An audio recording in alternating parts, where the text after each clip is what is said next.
Subscribe చేసేటప్పుడు పక్కనే ఉన్న గంట సింబల్ ను నొక్కి యాక్టివేట్ చేసుకోండి. ఆల్రెడీ సబ్స్క్రైబ్ చేసిన వాళ్ళు కూడా దయచేసి బెల్ బటన్ ను యాక్టివేట్ చేసుకోండి.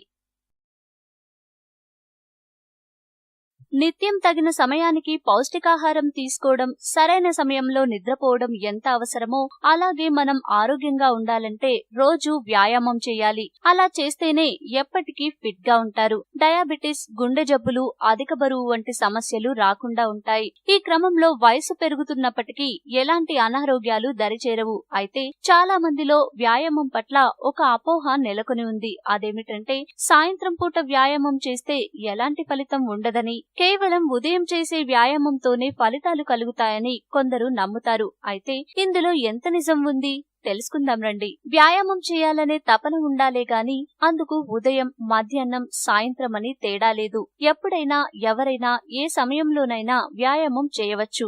ఏ సమయంలో వ్యాయామం చేసినా దానివల్ల మనకు కలిగే లాభాలు ఒకే రకంగా ఉంటాయి. కాకపోతే ఉదయం పూట చేస్తే ఎక్కువ క్యాలరీలు త్వరగా ఖర్చయ్యి బరువు త్వరగా తగ్గేందుకు అవకాశం ఉంటుందని డైటీషియన్స్ చెప్తున్నారు. అయినప్పటికీ సాయంత్రం పూట చేసినా శరీరానికి వ్యాయామం మంచిదే. అప్పుడు చేసినా క్యాలరీలు ఖర్చవుతాయి. దీంతో రాత్రిపూట చక్కగా నిద్రపడుతుంది. అయితే సాయంత్రం వ్యాయామం చేసేవారు మాత్రం ఒక విషయం గుర్తుపెట్టుకోవాలి. అదేంటంటే సాయంత్రం పూట తీవ్రంగా వ్యాయామం చేయకూడదు. ఒక మోస్తారు వ్యాయామం చేయాలి. చాలా లైట్ ఎక్సర్సైజ్లు చేయాలి. రన్నింగ్, జాగింగ్ కు బదులు వాకింగ్ చేస్తే బెటర్. అదే విధంగా జిమ్ కు వెళ్లేవారు కూడా తేలికపాటి బరువులు ఎత్తాలి. ఇక ఏరోబిక్స్ వంటివి చేసేవారు కొంతసేపు మాత్రమే చేయాలి. బాగా ఎక్కువసేపు చేయకూడదు. ఒకవేళ ఎక్కువసేపు చేస్తే శరీరం బాగా అలసిపోతుంది. సాధారణంగా ఎవరైనా రోజంతా పనిచేసేసరికి సాయంత్రానికి అలసిపోతారు. ఈ క్రమంలో అప్పుడు వ్యాయామం తీవ్రంగా చేస్తే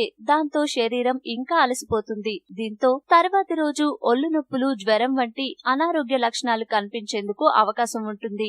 అదే సాయంత్రం పూట లైట్ ఎక్సర్సైజ్లు చేస్తే శరీరం ఎక్కువ అలసిపోదు. కాబట్టి మరుసటి రోజు కూడా యాక్టివ్ గా ఉంటారు. అంతేకాని కేవలం ఉదయం మాత్రమే వ్యాయామం చేయాలి, సాయంత్రం చేయకూడదు అని కాదు.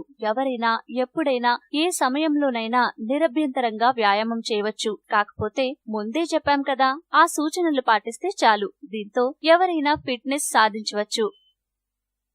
ఈ వీడియో మీకు నచ్చితే లైక్ చేయండి, అందరికీ షేర్ చేయండి, కానీ సబ్స్క్రైబ్ చేయడం మాత్రం మర్చిపోకండి.